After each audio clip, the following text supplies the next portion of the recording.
Jack Frost blinked and rubbed his eyes. "Where did you go?" he growled, stamping into the room. "An invisibility spell I wanted."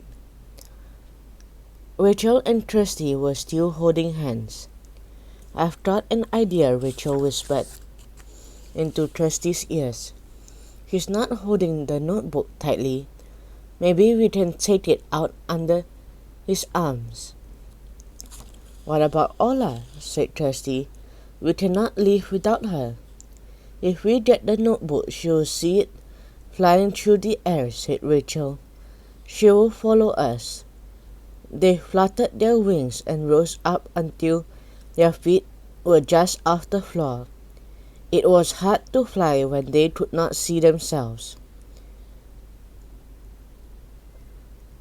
"I'll get you," Jack Frost said, reaching out his bare hands in front of him. He almost touched Trusty's wing. She edged around behind him, holding onto Rachel's hand. They did not even dare to whisper. Together they reached out to the notebook. It slipped easily from under Jack Frost's arm. "He has not noticed," whispered Rachel. They fluttered backwards as Jack Frost looked down and gave a yell of fury. "Fly!" shouted Trusty as she sped away with the book. "Orla, follow us." She zoomed down with winding steps. Jack Frost came pounding along behind her. "I'm right beside you," panted Rachel. "We must fly faster. He's catching up." The ferry zipped in and out of rooms and up and down stairs. Jack Frost was whizzing and holding his sides, but he did not stop. "Give me back my notebook," he shouted.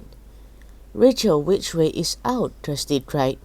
Just then Rachel spotted the corridor that led to the courtyard.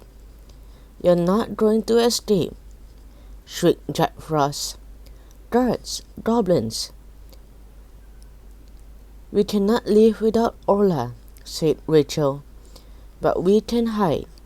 Pulling her best friend along, she flew out into the courtyard and up to the head of the wooden goblin. Below, a crowd of goblins guards stalked in surprise.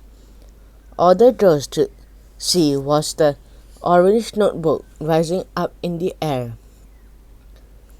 "Catch them, you numbskulls!" Jack Frost bellowed. "Catch who?"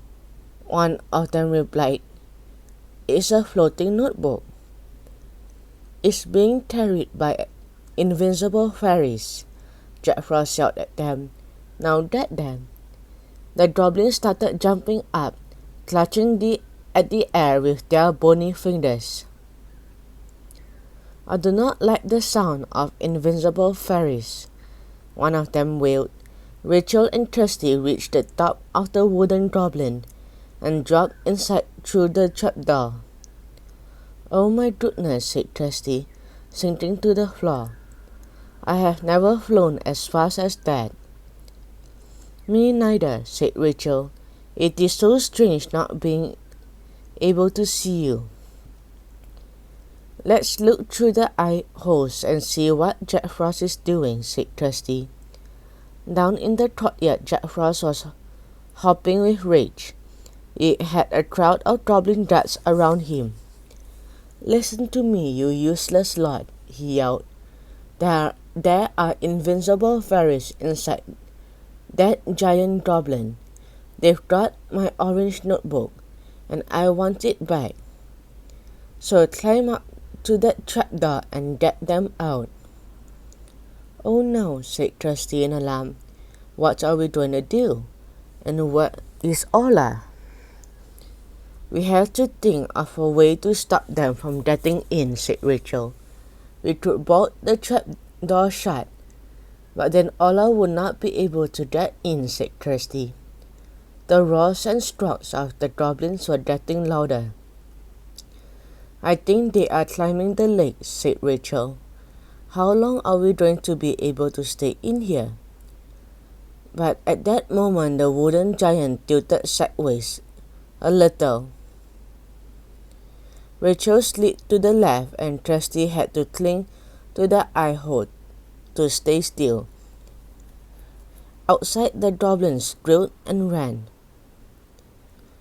"Oh my goodness, how is this happening?" cried Trusty. "It is working.